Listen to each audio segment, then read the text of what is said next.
So, Mike Lang, would you like to stand up, please, and give us an introduction? You have 3 minutes. First of all, thank you all for having me. I'm Mike Lang. I'm your current state representative, running again. I started off 2 years ago running. I'm 30 years retired law enforcement. 2.5 years I was elected constable in Hood County. When I started to get into politics, I've always been conservative. When I got into politics, I realized that not everybody was a conservative that said they were conservative. So I got into it, and I campaigned as a social conservative and a fiscal conservative. And I was elected, thank you, by a lot of people in this room, hopefully, and went down to Austin and did exactly what I said I was going to do. I was the #2 most fiscal conservative and #7 most conservative overall in the House. And for me, it's about life, which begins at conception and ends at natural death, personal liberties, the liberties that sometimes I think the government tries to take away, Second Amendment, things like that. Border security was really big this time, and it should be for our state. I think the federal government should take care of what they need to at the border, but we have to spend money, and it costs a lot of money for illegal immigrants to the state. And lastly, property. Everybody here in Texas knows about property, and I think that the government's too involved with taxes on our property. We need to move to a different system to where we can own our own property, and we don't have to pay the government to have our own. But I went down to Austin, and I hope you send me back again. I like to think that I earned your vote again. If not, hopefully this forum will help, and I appreciate it, and I'm asking for your vote again. Thank you. Thank you. Mr. Risse? Thank you, Mike. 30 years law enforcement. Wow, good stuff. Thank you. That's honorable stuff. I remember President Obama, let me bring up his name. He called Caitlyn Jenner a hero. Well, no, these are heroes right here. Policemen and law enforcement, military, firemen, those kind of people are heroes in my book. I grew up in Minnesota, and I don't miss it. The only thing I miss is the walleye. Who's had walleye here? Yeah? That's good stuff, right? So I went 1 year to college at Morehead State, and then I went in the Air Force. Spent 20 years, retired from the Air Force in '92, and the doctor told me, because I developed a little bit of asthma, he says, you need to go to a warm, dry climate. And I'd never been to Texas, Mike. Oh, excuse me, I'd never been to Coleman, Texas. 13 of my 20 years in the Air Force were spent in Texas. So, and I married a Texas gal in San Antonio, Vivian. Of course, she's gone on to glory already, but and the Lord gave me another wife. But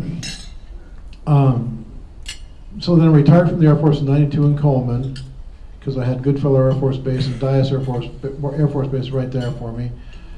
And then I went back to college at ASU, Angelo State University, and got my degree. And I taught for several years at three different locations. Some you've probably heard of, maybe some you haven't. Blanket, Winters, and Paint Rock, most recently Paint Rock. So I've had a good careers. None of it's in politics, although I did get a knock on the door in Blanket, Texas. They knocked on my door. They said, we want you to be our city councilman. I said, oh, isn't there something to do? And I run, don't I have to? No, he said, we want you there. Remember Jack Jones? So I don't have quite the qualifications some of these people have, but I'm willing to get into it, hard and heavy. And immigration's my thing. I can't sleep at night. I can't sleep at night. I'm trying to figure it out. It's like a jigsaw puzzle. I'm putting all the pieces together in solutions for all that we've got because of the financial things we're up against. And we cannot afford not to have good decisions made about immigration. I promise you that. Does that mean I'm done? Oh, 3 minutes goes quick. Thank you. First question. We all agree that teachers need pay raises, but how do you propose we fund this increase? Yes, we all do agree that teachers need pay raises, and we need to have money put back into the classroom. What has happened over time is we've spent money more on administration than the teachers. In order to get that back, that's a school district function that pays the teachers. So what we need to do is stop paying in the administration that we're doing through unfunded mandates. I put in a bill last session to stop unfunded mandates, which would have gotten rid of some of the administrator's work, but the Administrators Association said, wait, we get rid of these unfunded mandates, our jobs go away. Well, that's exactly right, and it goes back to the classroom. So when we talk about getting rid of waste in schools and unfunded mandates, that's what's going to happen. And you guys know it's easy to grow government, but it's hard to bring it back in. And we all have to be on the same page. Thank you. Thank you, Mike. Do you need the question repeated, sir? No. I'm a retired teacher. I talk every day to teachers. And I'm going to tell it to you like it is. Teachers' pay is not great. But I'm going to open your eyes right now. Teacher pay it borders good. It's just right at adequate. Until their health insurance premiums cut about half of it away. That's the key. If their health insurance premiums were commensurate with the job they do and molding these kids' lives and the importance of it, then they'd have about an $800 a month raise. I chat with teachers every day about this stuff. And so that's where the teachers, and plus, I was a teacher and I always found ways to teach summer school, coach a sport, drive a bus, do maintenance. There's all kinds of things to do in the teaching field to make up the little difference. But they're doing well, and I have good stuff for TRS too, but that'll be another date. All right, the same question was posed to Dr. Largent. His answer: cut unfunded mandates, cut out the millions of dollars we spend each year giving our kids multiple choice tests from the state and only test what is required by federal law. Cut out the appraisal system that tries to predict college readiness in the 3rd grade, and spend our time and money supporting teachers. Fix the school finance system and have the state pick up 50% of the cost as they did until just a few years ago. This would take that burden off local taxpayers and free up local dollars so locally elected officials would have the opportunity to pay teachers more. Mr. Lang, do you support the school choice voucher program? Why or why not? Yes, I support school choice and parental choice. This session we had a few votes on that. The first was a budget rider to either ban or not ban money going into school choice vouchers. There was a special needs bill, school choice bill that Ron Simmons, Representative Simmons, put together that I felt was a good bill. The money would come from the state and not out of public education. There are some certain aspects to different bills that I think through school choice we need to take a look at. It is in the Republican Party platform that the money follow the student. This is a Republican Party primary, and I'm the only one that signed the platform of the state representatives. But I'm very serious about the parents having the choice to make for their children. All right, thank you. Mr. Risse? This question really hits home for me because I have children. I have 6 children, and 2 of them homeschool, yeah, and the rest of them are in public school. So I can get objectively look at it really good. And I know this. I know that my Mike, who's serving in Korea right now, and his dear wife Misty, and they got 6 kids of their own, they don't expect any government money. And my dear daughter right here in Early, Texas, doesn't expect any government money. They know up front. So I think the money should be channeled to the public school. That's where I stand on that. Thank you. Dr. Largent's answer: I do not support school vouchers. The voucher scheme would be the largest big government money grab in our state's history, taking local taxpayer dollars to allow people to buy computers, software, or supplement their private school tuition where there is no accountability, no financial audits, and where schools can choose to accept or reject students is not a conservative value. I believe in the Texas Constitution where it says the legislature will provide a system of public free schools. Mr. Lang, what is your position on right to life? Right to life, it's from conception to natural death. I'm endorsed by Texas Right to Life, the biggest and oldest right to life organization. I supported getting Planned Parenthood out of state funding. I also supported the abolishment of abortion on the bill, and also supported a bill that passed that took health care coverage that we're paying currently. We don't have to pay for abortion coverage anymore on your policies. So when it comes to right to life, I've been given a champion rating for right to life, and it's a very important position for me. And if we don't have life, we don't have anything else. So that still will be another position I will stand strong on, and next session it will be better. The session is probably one of the best in years, and we're going to make it better next session. Thank you, Mr. Risse. Okay, I need that extra 30 seconds that I lost. No, very seriously. I'm going to tell you a story. And I'm going to abide by my minute, I promise. I wasn't even a Christian at the time. I was in Sembach Air Force Base in Germany, and my friend was walking, we were down the sidewalk. I can recall it like it was yesterday. And some girl was no longer at the base or something. I forget exactly, but I said, Kevin, I said, where's such and such? Oh, she went across the ocean to New Jersey to have an abortion. I said, what's that? He said, that's where they take and kill the baby. I stopped in my tracks as a non-believer. And I couldn't believe it. As a man, I couldn't believe that's barbaric. I said. Of course, later on I figured out that's God. It's God. It's all about God, God's creation, because we're fearfully and wonderfully made from the womb to the whole thing is of God, and that's what the Democrats don't understand, because for them it's all about man, and so that's how they hold those views. Thank you. Thank you.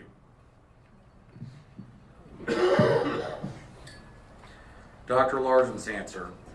I am pro-life and believe that life begins at conception and continues until natural death. I will support bills and policy that will reduce the number of abortions in Texas. Next question is going to be for Mr. Lang and Mr. Risse.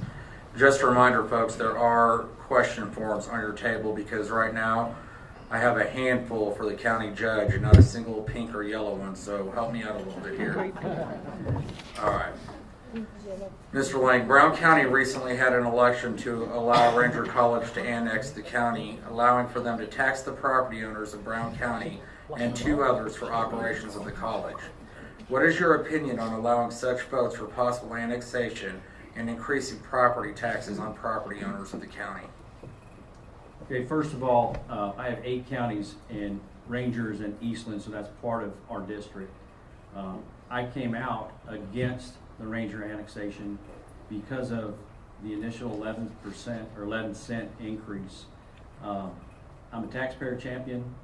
I know that might be a local issue, but I have several constituents, and when local spending gets out of control, it's my duty to say something about it.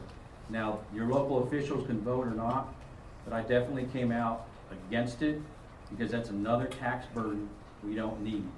We have TSTC in here. It's a great school. I have them in 2 of my counties that would do the same thing. So if you look at the cost benefit, nothing against Ranger College, good college, but when you start adding that much to your tax base, it's incredible. So once again, I'm a taxpayer champion. Less government, less taxes. We need to get where we're wasting. Thank you. Thank you. Hello, I'm all for progress, of course. I love small businesses or anybody coming in to do certain things. But the Rangers up there in Ranger, and they're doing pretty good by themselves. And I'm like Mr. Lang here. I don't see them coming forth here and annexing any kind of thing for money, tapping into the local economy here and draining. It's already an overburdened tax for our city of Coleman. Of Brownwood. So that's it on that. Thank you. Dr. Largent's answer. I believe this was a perfect example of local control. Local leaders decided to put the issue on a ballot and let the voters decide. It was soundly defeated because taxpayers obviously did not agree with the issue, did not want to fund it. That is true local control. If the state had mandated those counties to enter into an agreement with Ranger and begin to pay taxes with no input from citizens, my guess is the citizens would have been furious. So while Mike Lang has said he believes local spending is out of control and the state knows best, I beg to differ. I think our local citizens are perfectly capable of running our counties, cities, and schools, and giving them the power to vote on measures such as this is a way to find out what is important to them and what they support, or in this case, don't support. Mr. Lane, Governor Abbott recently introduced a plan to rein in local tax increases, capping them at 2.5%. Is this proposal fair to local governments? The plan now is about 33 pages, going through most of it. I think there's something in there for everybody. It is a plan at this point, but there is a 2.5% cap, and it goes along with a 3/4 vote of a rollback election. Also in there, it states that there's an exemption for police, teachers, EMS, functions, critical infrastructure, roads, things like that. Once you get above that, that's going to be tied to population plus inflation cap. So you can't go above that 2.5% cap for critical infrastructure and things like that. There's also I guess a bullet point in there that talks about your local elected officials electing on the property appraisals. So you will actually have your elected officials, who elected by you, being able to judge what happens to your property tax appraisals. Thank you. Thank you. Mr. Reese? If I stood up and said anything about that, it'd be babbling, because I honestly don't know. I looked at the question last night, and I didn't fully understand it, so I'm not going to sit here and babble. I'm sorry, but I'll get informed. I promise you that. All right, Dr. Largent's answer. Governor Abbott said we must first fix school finance before we can even talk about tax caps. I agree with him on that. He also said we must end unfunded mandates from the state. I agree with him on that as well. But Texas is made up of many unique counties, towns, and schools.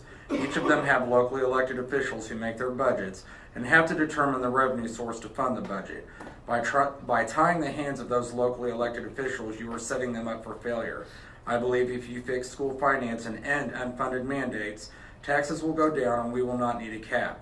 If you set a 2.5% cap, you will ensure that taxes will go up 2.5% each and every year. I believe this would actually hurt local property owners more than it would help. This will be for Mr. Lang and Mr. Risse. Excuse me. Federal and state officials debate on the enforcement of laws dealing with sanctuary cities. What is your opinion on the enforcement of laws to make sanctuary cities in Texas illegal? I voted for the ban on sanctuary cities. I think it's very important that we do not have any sanctuary cities here in Texas. The judges, the judicial branch is going to look into that also.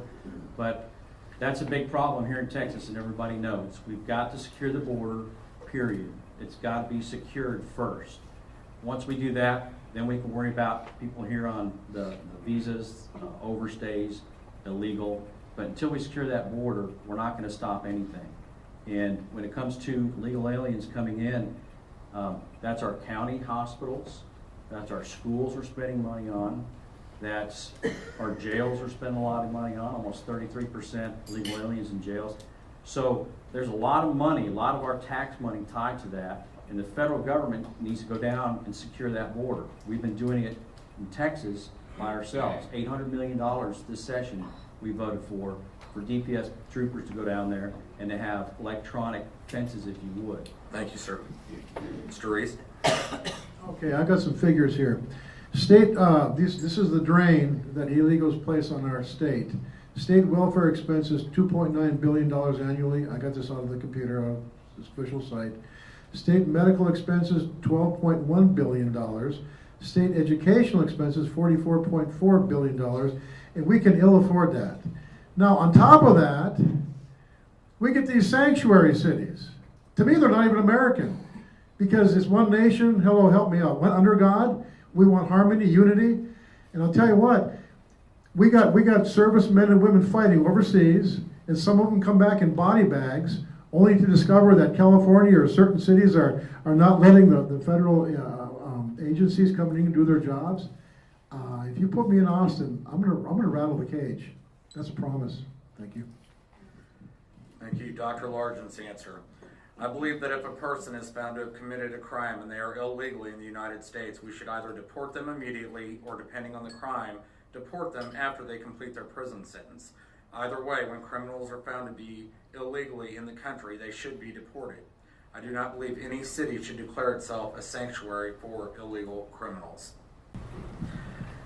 Mr. Lang, what does the term local control mean to you? Local control is you. You're the people. That's where it starts, is local control. And then from there it goes down to your local officials, to your county officials, to the state. Republican Party platform, Republican primary, the planks start with you also. And that's where it starts in the precincts, then it goes to the counties, and then all the counties go to the state. So local control is you, and you guys showed that during the annexation vote. And that's how it starts. And during the annexation vote, it was said earlier by the person that's not here, that's something that when you start your annexation, and that started by the city. And that didn't start by you guys voting for it. That started by your city officials going down there wanting that tax increase. So you guys ended up putting a stop to it. That's local control. Thank you. Thank you, Mike. Local control to me, I go knocking doors 6 out of the 7 days out of the week and meeting people everywhere in these counties. And I've had a lot of people talk to me. I've developed an ear. I just don't just talk, but I try to listen to people. And I've had some disheartening moments. One guy said, when I told him I want to do something about this immigration issue, he said I'm of the devil. So he kept my card anyway. But that's interesting. But what disheartened me the most was when I read between 4 and 5% of people vote. I was disheartened for about 3 seconds. I really was, but that's not going to stop me. So we need to get the word out of what we represent, what we stand for, get as many people involved. That means 96% don't vote, approximately. And that's disheartening. And to me, the local issues like you're talking about, if we had more people involved, we'd have the thing under control. Thank you. Next question is going to be for Mr. Lang and Mr. Risse. And I know we heard part of the answer for one of this, so can you give us once again your stance on border control? Once again, I'm for it. I think we need a wall. Voted for $800 million to go down this session. I wasn't there last session, but they did pay for another $800 million. And what happened is it took our DPS troopers away from our cities and counties, and we needed that. Now that everything's replenished, they're back to our counties, and border security, like I said, we stop that, and then we take care of the illegal immigration that's in here now, and we both agree that it's billions of dollars worth to the taxpayers.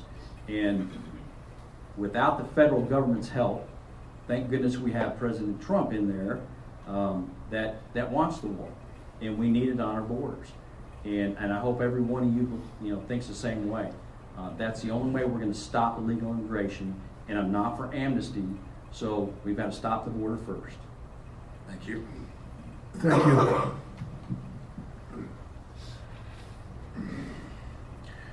As long as people are hiring, needy people are going to make their way here. I'm all for I'm all for border patrol and the wall and all that goes with it. It might curtail some of it. But as long as people are hiring people and there's needy people that are going to provide for their families, they're going to find their way here. That's where the crux of the matter is. I'm positive of it. I sit up at night and I do this triangle. I say, here's the employer, here is the, thank you, here is the employee, and here is you and I, the citizen that enjoys nice roads and bridges and houses being built and roofs and fences being mended and vegetables being picked. On and on I could go. Good stuff happening. So I think as long as those things are happening, people are going to keep coming. We've got to take care of both ends of it. And I'm going to go down there and ensure that, because that's why I'm here. Thank you. Dr. Largent's answer. I believe the federal government should do whatever it deems necessary to secure our borders, whether that means a wall, infrared technology, more border agents, or whatever else may work to stop illegal aliens from entering the United States. The state should be included in those discussions to determine which methods would be most effective for the different areas on the border of Texas. Thank you all for having me today. I hope I earned your vote during last session. I'd like to earn it again this session. I campaigned on, like I said, fiscal conservative and being a social conservative, and I did that. I held to my promises. If you'd like me back, I hope I earned your vote again, and I'll continue to do the same thing. Thank you. Okay, there's three issues that I look at real hard. Veterans. We have to be, there's been some headway with veterans, but we have to be vigilant to keep it that way. I've talked to many veterans along the way. School teachers, the backbone of producing kiddos who are going to be our society. But the elephant in the room is immigration. I'm telling you, we have 2 million plus in Texas, 11 million plus in the United States. And if we don't get a handle on it, and I'm going to read a little bit here, and probably won't go over my time, I never do. Like never before, we need every political party, every statesman, everyone in our government to come together, and every citizen. Hello? You know, we go some places and we say, these medical procedures, they say, this is going to be non-invasive. Oh, good. No probes, no needles, no scalpels, no nothing. Well, this is going to be invasive. What we're going to do. Compassionately. I'm not brutal, but we've got to get a handle on it, quick. 72% of Texans Hey, sir, the biggest sir, concern. go ahead. No, go ahead, because you never did use that extra 30 seconds you Oh, had. here I So am. go ahead. Wow. I'll remember you in my will. Okay, real quick. 72% of Texans, it's their top concern. How's my math? That's almost 3 out of 4, isn't it? Help me. 72%. We got to do something. And I'll go down there and I'll be a catalyst. By the laws, by looking into the green card and streamlining that situation, getting these people in situations that can be successful and legal. Hello? That's what I'm after. I like the DACA program. And Thank we're you, going sir. to run like never before. And we need unity from every aspect. Thank you.